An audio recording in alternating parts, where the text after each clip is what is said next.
Okay, 14 days to go. I'm doing the lives again because they're quicker, easier for me to knock out. I wasn't doing it, and I'm just going to use the live stream because it's a simpler format. And again, I'm way earlier than I usually did it when I had a set time. But all right, so 14 days as we get closer to the election. Yesterday we talked about the theatrics and Trump going to McDonald's to work and that. But things are a bit serious. I've also been working in with silver metals or silver, gold, precious metals as an investment, and it is an interesting time. I had a very strange feeling about it, but we'll go into that more because it's the world's a complicated place. Okay, and good morning to you too, sir. But we have actual shooting wars and we have an economic war. We have two things at the same time.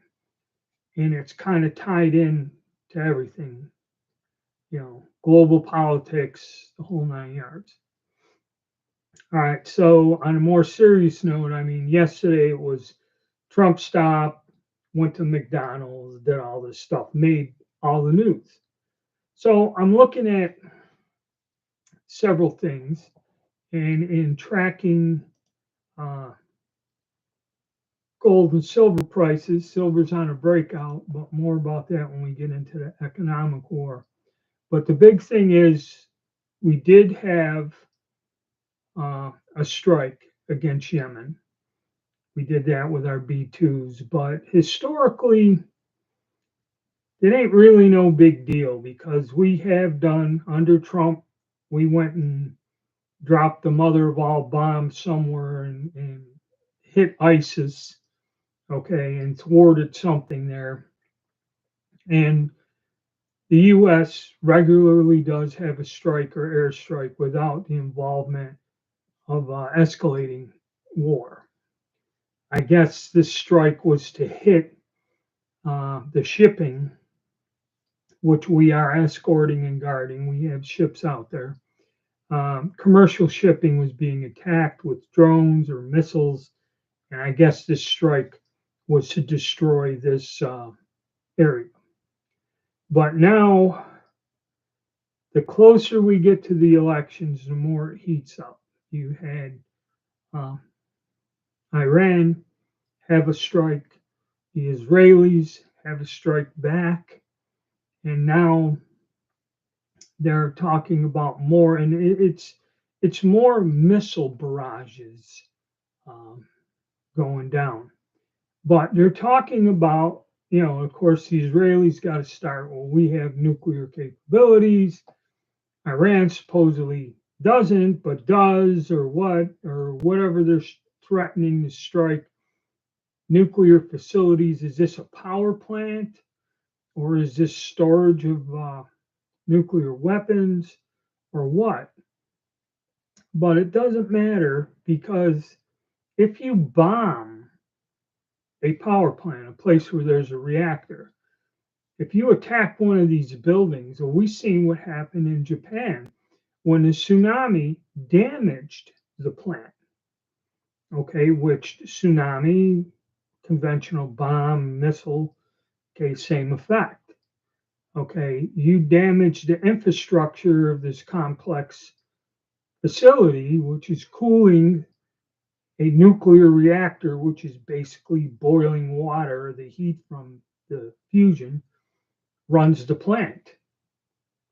Well, reactor goes out of control. We all seen pictures of Chernobyl. It's not good for anybody. Okay, I don't give a damn what anyone says, but destroying a nuclear power plant or the tactical use of nuclear weapons is not good. It never has been. And even back in the 1950s, when they developed these things, designed them, and used to test them in the open, okay, they realized that to use these in a military context, no matter how limited or whatever they think, will bring about the destruction of the world. Okay, so it's a frightening thing to say. Will they do it? The only thing is you can pray that they don't, that it's all just bullshit and just to terrorize people verbally. Because if they do start blowing up uh, power plants and damaging them or releasing radiation uncontrolled into the atmosphere, it does no one any good. Okay. And it's not going to be a good scenario. So this is on everyone's minds. What's going on in Ukraine is anybody's guess. There are people that say the Russians are losing and the Ukrainians are winning. There's other points of view where the Russians are kind of trouncing them, and really the Ukraine, I heard weeks ago they're on their last legs. Okay, and what really is going on, I don't know. Okay, so it's anyone's guess. There's too many conflicting stories out there to make head or tail what the hell is going on there. The only thing my in-laws have told me is life is very, very bad there. Okay. All right, it's not good. So we got the war thing going on. Now the big thing, as you guys know, I do run my other channel, and I did a morning, Joe. I did a live stream yesterday on my metals channel, Cobus Precious Metals, and surprisingly, I had a large turnout. I just did it to make a quick thing because when we talk about economic warfare, we all know, along with all this political nonsense, along with these wars going on, this country giving out money to everybody and their brother are so many trillions of dollars in debt. And as a lot of people have said whenever I mention this, the US dollar is the world's currency. So if this collapses, the whole world economy is going to collapse. Okay. Now, what kind of evil plans the deep state has, I have no idea. So, when following this, uh, you look at the two main commodities, and also I didn't realize I used to uh, invest in metals, small amounts. I hold this stuff here, okay. I don't have a vault full of it. I don't have a huge amount of it, but I have some that I fool with. Okay. Nothing that's going to change my life one way or the other, even if it does go up 3 times more than what the hell the value is. But it's just something I follow. It's something I like to do. Okay. And we've seen, I'll check now. All right. Gold is $2,735 an ounce at this moment, and silver is $34.45. Now, earlier this year, silver was like $23 an ounce, and I was buying some of it. Basically, most of the things I bought are these nifty Trump coins. I got about 10 or 12 different types of little 1 ounce Trump things, which is more of a novelty than a serious investment. But it's what I do to amuse myself. Well, silver is controlled, and gold also. Gold was like $1,800 an ounce earlier this year, some 17, 18. And when we start putting all these sanctions in, they blew up that pipeline. They screwed the Russians out of being able to sell natural gas and their, um, their stuff. And we put these sanctions on all these countries. So that's when they started forming this BRICS nation. And the first thing they did, not so much to back their currency in gold per se, but banks do have holdings of gold as an asset, okay?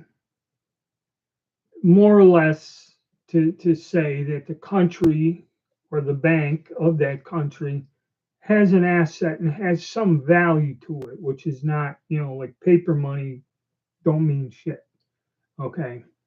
But if you got some sort of an asset, be it gold or, like Russia, their assets are their raw materials, their oil, their lumber, their coal. They produce silver, they produce gold, they're one, I think, the world's largest producer of titanium. Okay, which titanium is used uh, in jet engines, in spaceship, aerospace, missiles. Titanium is a high tech metal being used for those things, mostly the aerospace industry. They're the largest producer of it. They're also the largest producer of fertilizer. Okay. I think our thing here with the uh, firearms channel and that is nitrocellulose, which is used to make gunpowder, okay, or explosives. And China produces 85% of the world's supply, and we have a boycott or ban on them, or they stop selling it. So you're throwing off the global economies. They're not getting fertilizer. With all these sanctions and trade restrictions, this country has done a lot of damage to a lot of other countries. Europe is suffering greatly through all of this. So, now you're talking, this is more of an economic war where you freeze assets or take their assets. That's what we said we were going to do to the Russians, is just confiscate the assets that they have that are frozen. Uh, you start seeing strange things happening. Okay. The stock market's been holding up pretty good, but then again, everybody that analyzes everything, inflation, employment reports, all this other stuff, uh, it's all been fake. The numbers are skewed, they're not realistic numbers. And I'm more or less worried about, the actual wars are not good, because what we're doing is the Navy is expanding, and then we're finding that the Russians, Chinese, they say North Koreans have been sent to the Ukraine. How true that is, I don't know. That's another thing. And then I heard a report today that the minute they got there, they deserted and ran. Ran to where? Okay. And everyone's saying that this could be a more sinister activity or something just to distract people while something worse is going on. Who knows? But now there's a problem, and where the collapse is coming is, I forget what they said, and this is when you get more into the silver stacking and gold stacking. A lot of people will review all these different things. Uh, I forget. 1/3 of the stock market is tech stock, like Facebook and all this other stuff. And one guy said that's not a good thing, okay?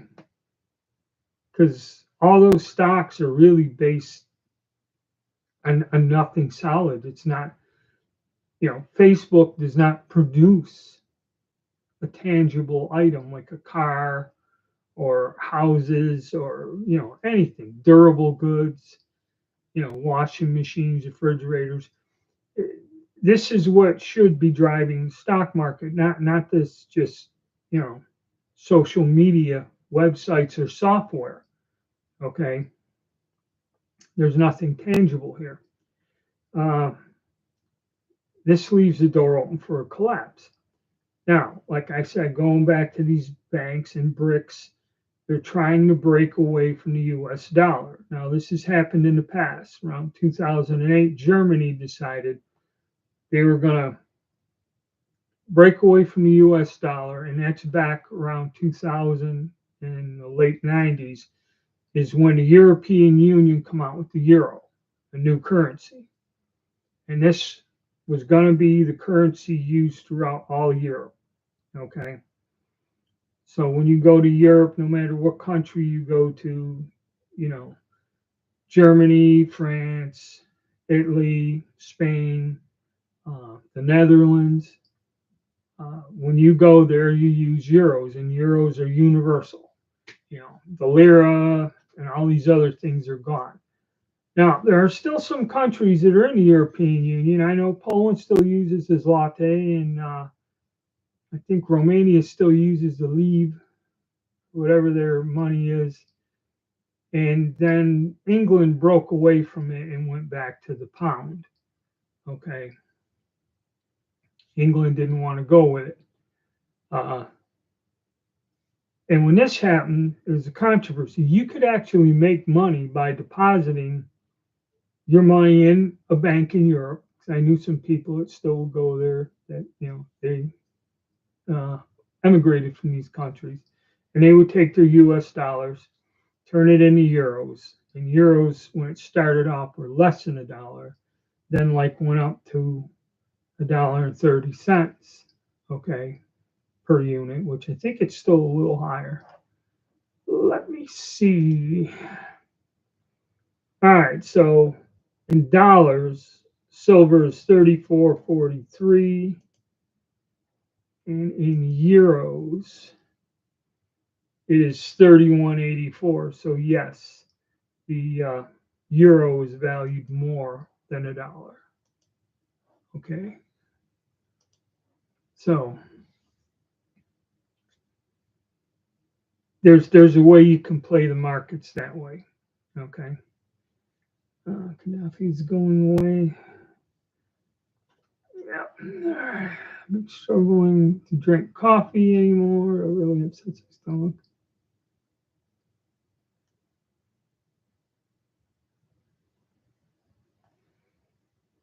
Yeah, Joe, I found I had to cut back on coffee myself. Now let's see. Jay, Gaddafi is going away from the gold standard. Yep. Was going to buy goods and demanded payment in gold. That's true. He was. He was going to do that, and that's why they killed him. Okay. Turned the whole country into turmoil. And the only good thing to happen there is that whole mess uh, got Hillary Clinton bumped out of being our president, because if she was elected other than Trump, they said this would be already a communist country and I wouldn't be making videos like this. Okay. Because this is what they're looking to do, keeping this regime or this whoever in place. Um, but now going back, uh, when you get into the commodities, like I'm talking about with these trade wars, now gold has shot up insanely in a short period of time.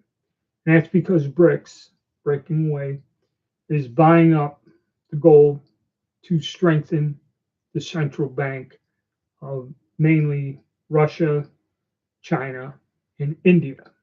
Okay. And Saudi Arabia, I believe, is a member, BRICS member, and a bunch of South American countries are. So what they've done, and the reason some people that are actually analysts have said the reason gold has shot up is because of these countries' uh, intense buying of everything available. China was one of them. And like gold shot up to 26 or something, or a little over 25. And then all of a sudden, 1 month, China didn't buy anything for 2 months. Gold dropped back down to 2,400. Now that gold has shot up to 2,700, that means that somebody's buying this stuff up, and a lot of it. You know, we're talking they buy gold in the billions of dollars worth, not a couple coins or a bar. They're buying stuff in the billions. So I guess BRICS is going to have a meeting, and a lot of these guys say that silver was held at a wall of $32 an ounce.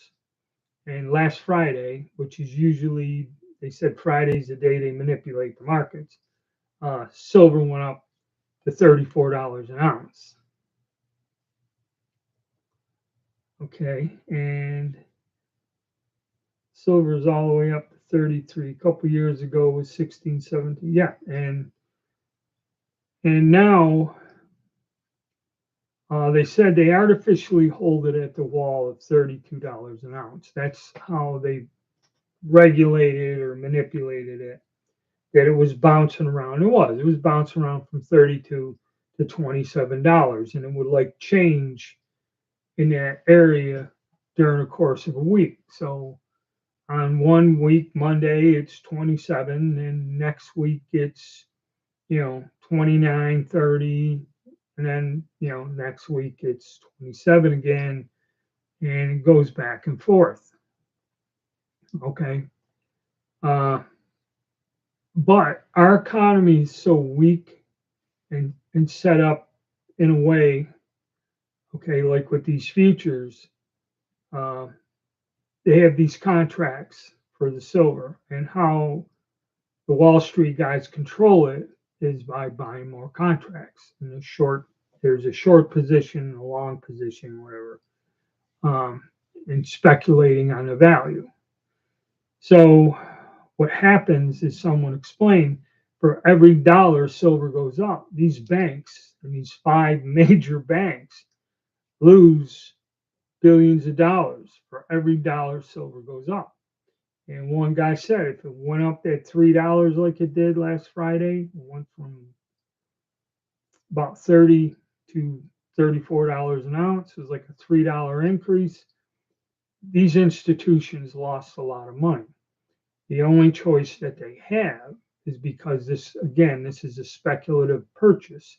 They really don't have the silver. They call it paper silver. The only thing they can do to counteract this is to physically buy the silver and have it. So when they start doing that, this is what they call a pushback. And I seen it happen yesterday. I mean, Monday it started, it was 34 and going up, then it dropped to 33 and a half. You can see it was pushed back. But now, because you have to remember, trading starts in Hong Kong.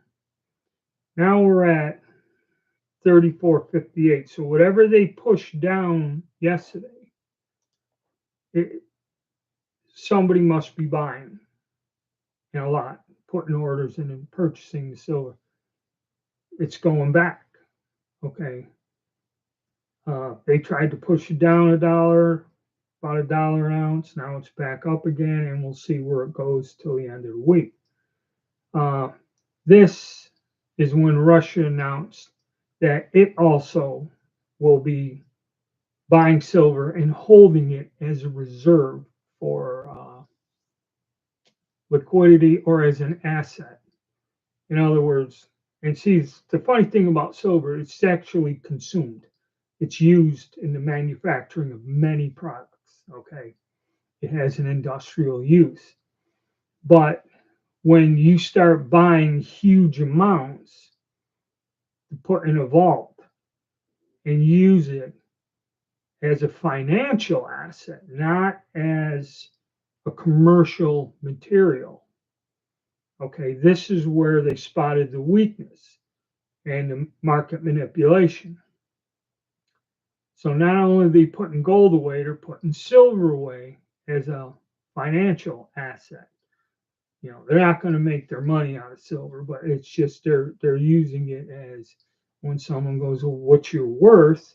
You can say, well, we have X amount of dollars, which are frozen, or we have so many tons of gold, so many tons of silver. Now, also, Russia does produce silver. So not only are they buying it, but whatever they produce, if they just store it. See, it's like diamonds and De Beers. De Beers is the one that tells you what the hell a diamond's worth. They control all the diamonds that come in. They're clear rocks of crystallized carbon. And they control the market by controlling how much is released. And I've seen the TV show where once a year, if you're on a special list, you get to go to De Beers, okay, in Belgium or Amsterdam or wherever the hell they are. You go to their main office, you come in, and they offer you a grouping of diamonds. And they're given to you at a wholesale price, which is fair for you to make money. And of course, this one guy goes in there from New York and he looks at it, and you got a negotiator with you. And they go, "Are you satisfied with this?" And he goes, "Yes, yes, I'm satisfied with the quality. I'm satisfied with the price." And the guy goes, "Good." But he goes, "I have a problem." And the man goes, "What is it?" He goes, "I'd like to buy more of this at this price." And the guy comes back to him and said, "Are you satisfied with the quality that you have?" "Yes." "Are you satisfied at the pricing that we are offering it to you?" "Yes." He said, "This is all you get. And if you keep requesting more and complaining and that, you just won't be invited next year." Okay. This is how they control the pricing and the value of this specific object. Uh, I don't even know if people buy women engagement rings anymore. Most of the young people I see get married have some kind of stainless steel black bands, and I don't even think the women have diamond rings. They're not given engagement rings, so they don't even wear a gold band. Okay, so that tradition is out the window. So, but that's how they control it, and probably same thing with silver, gold. But now they're losing control, and they said that they can collapse that part of the market if they keep buying silver, and if it skyrockets, and they're talking some crazy stuff like 50, 60, $100 an ounce. Now, you look at gold, and a few years ago, gold was $1,200 an ounce after the housing bubble burst. It dropped back down. It went up to 1,800, dropped back down around 12, 13, and kind of gradually went up. Now it's almost $3,000. Okay, I don't know if silver as an industrial metal can go up, but this would create havoc in the financial markets. Okay, you're talking these banks could go bankrupt, these major things. So this is another part of this ongoing war. There's more to it than this. Now, another thing I'm afraid of is like the computer glitches. We had that computer glitch. We were upgrading security. Then half of the airline flights in the world were canceled because the computer system went down. The electrical power grid is run by a computer system. If there's a glitch in that, you can shut the power off to large sections of this country. Okay, be it a glitch or a cyber attack, which that is real. There are foreign states that have whole departments that try to attack our computer system here. Actually, there was that one movie that that was how they destroy the U.S. is they knock out our communication satellites, they shut the power grid down, everyone's in the dark, you don't know what's going on, you don't know who is attacked us, you don't know, if it's a computer glitch, is it an actual act of war? And the scenario said if you really just black out the power, this is worse than nuclear war. If you put people in the dark for a period of time and the country is divided and paranoid and crazy like we are right now, the United States of America will self destruct. Okay. people would just fly off the handle and start murdering one another. This country would literally self-destruct. Because again, another thing, I went out yesterday. I don't know how much I spent, but every place I went, every dollar I spent was with my debit card. I don't use cash to buy gasoline, 12 pack of beer or something, and, go to the store. My wife says, go get a gallon of milk and some other stuff and go to the grocery store. I don't use cash. And they shut the power off.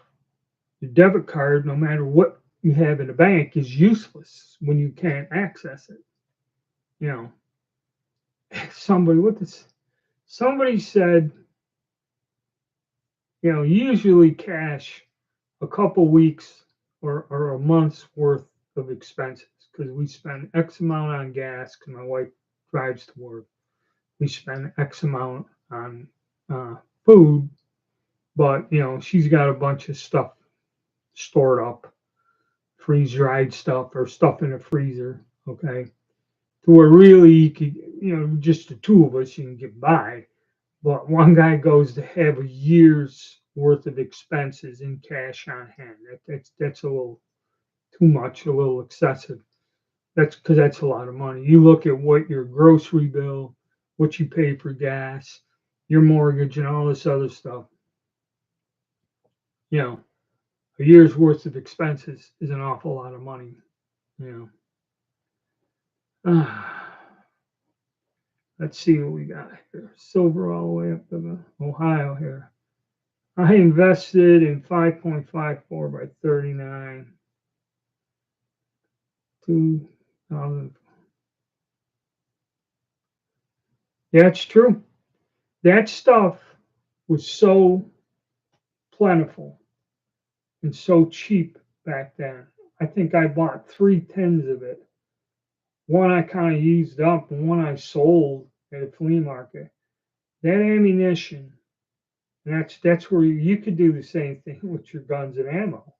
I mean, when I was paying $9, $10 a box to buy Blazer brass before the health issues, to where it was $60 to $80 for the same damn thing. And if you can get people to pay you that, I mean, I would have made out. I didn't do shit like that. I kept the damn stuff because I knew I couldn't get it. So whatever the hell ammo I had on hand, I wasn't parting with. Okay. But if you just went, bought a case, had a case, really don't use it, and you got them, for like I said, $9 a box, and you can sell them for 60 to somebody, you can make out all day. Still have a pallet and a half. But here's the thing: when that ammo was popular, Smith and Wesson actually made an AR-15 in that caliber, in the Russian caliber. Okay, that's how cheap and plentiful the ammo was. The commercial makers were making some sort of a rifle that fired that round because it was so cheap. Then all of a sudden, poof, it don't come in no more. Much well, any of the steel case stuff from Russia, but any of the military stuff, I don't even know if you find tins of 7.62 by 54 anymore.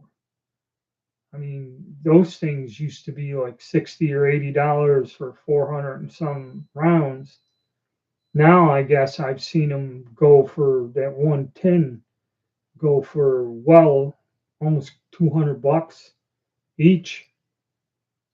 When the amount that you shoot, you can go buy you used to be able to buy steel case stuff from Russia. You can't do that anymore either. You know, $49 for 1,800 rounds. Yeah, all right, Andy. Yep. I mean, it's unreal. Okay. So yeah, us guys in the gun and ammo department know we can trade that just as well. And actually, if things get ugly, okay, if we have a breakdown of the society and uh, the economy, the ammo. See, man, the gun show 1500. Was that for 7.62 by 54? Is that what you're talking about? Or is that the 5.45 by 30? Okay, so yeah, 1500. Huh.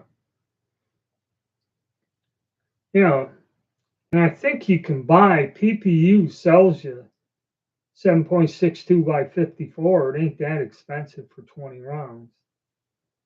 But, that's the way it goes. That's the surplus market. I just hope the whole damn country don't shift into oblivion. And the only other thing too is voting, early voting.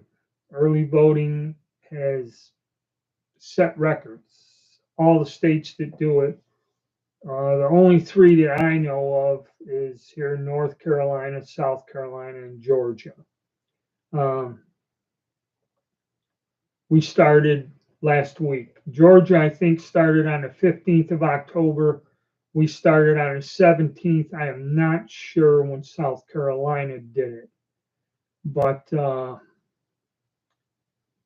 all of these states are reporting on the first few days that they had record numbers. In the past, they've done this for years, but in the past, they have not seen the voter turnout that we had this year. Okay, so it's going to be interesting, this countdown. I'll have to do a thing and go through the news and see what went on election day throughout the country. It sounds to me like it's going to be something we've never seen before. The only thing is we can pray 14 days out that nothing happens until then, because that's why I made this video. There's a lot of really terrible things that could go on in the next 14 days. Pretty detrimental things. We don't need to be involved in World War III or have it light up like that. Whether it will or not, I don't know. Like I said, this weird thing with the markets, it's kind of why I got into it. I had a feeling that, at least with the precious metals, stuff was going to go crazy. Stock market, I don't even want to talk about that. I'm not involved in it. Okay, all my cash I took out, put in CDs, because I have a very bad feeling that somewhere along the line here for the end of the year, there's going to be a massive adjustment in the stock market. Okay, excuse me. That, I'm tired of that. I've lived through 2 or 3 of these crashes, or adjustments as they call it.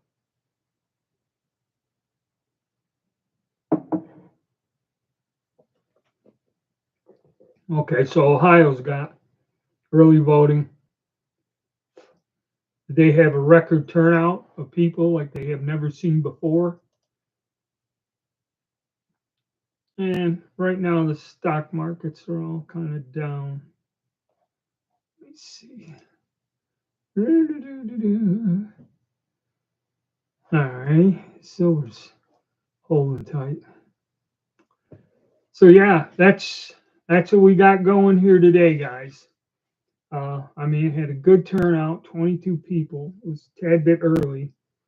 But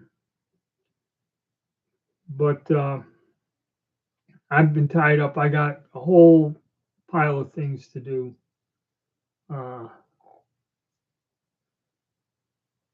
10 minutes, 100 people. Yeah. I went out yesterday, helped my buddy put them floor joists in and sheet the deck for that utility building he was building for that guy. So I got to work out yesterday and that. But that's about it for now. I may go live on my other channel. I had to turn out like this. Okay, just out of the blue. That's the first time I did a live on the Metals channel. Of course, things are so out of control. Anybody following that I guess they tuned in. I got a lot of them, but that's what it looks like today, gentlemen. And I'll try to keep up. Like today, I'm going to be busy going somewhere in the afternoon with the wife, but I'll try to see if I can find anything else on or any type of rumors. One person to listen to is Redacted with Clayton. What's his name there? He's mostly on Rumble because YouTube kind of really screwed him. He still does some videos. They're kind of like, I've noticed that YouTube's kind of lightened up on it. He still does some on YouTube, but that Redacted, they really get, it's one sided. That's what I kind of, it really goes off on a tangent on a lot of these points here. Um, they do have some knowledgeable people. They do have a lot of these CIA analysts and retired Army generals come there and voice their opinions. And they're believable people, but they get out there to the far right. They were doing something on the weight loss drugs damaging people and hurting them, and a lot of other things. How, actually they had the guy that was pretty believable when he said that they control the weather. So, whatever. But they're ones to see, catch the latest conspiracy craze. But all we can hope is that things work themselves out and things really don't get out of control, or because I really don't believe that the people that control the economy and the finances, all these banks, I really don't believe that they're going to put themselves in a position where it's all going to just cave in on them with no. These people are clever, devious, and evil. Okay, so they have their contingency plans or some kind of thing to do, which usually ends up with the taxpayers bailing them out. You when this goes down. All right, guys, but had to keep this one short. I'll see you again tomorrow. Probably do another quick live like this, not really get into it. But I mean, had a great turnout today. Over 24 people showed up, and we'll keep the countdown going. Okay, and I'll talk to you guys tomorrow.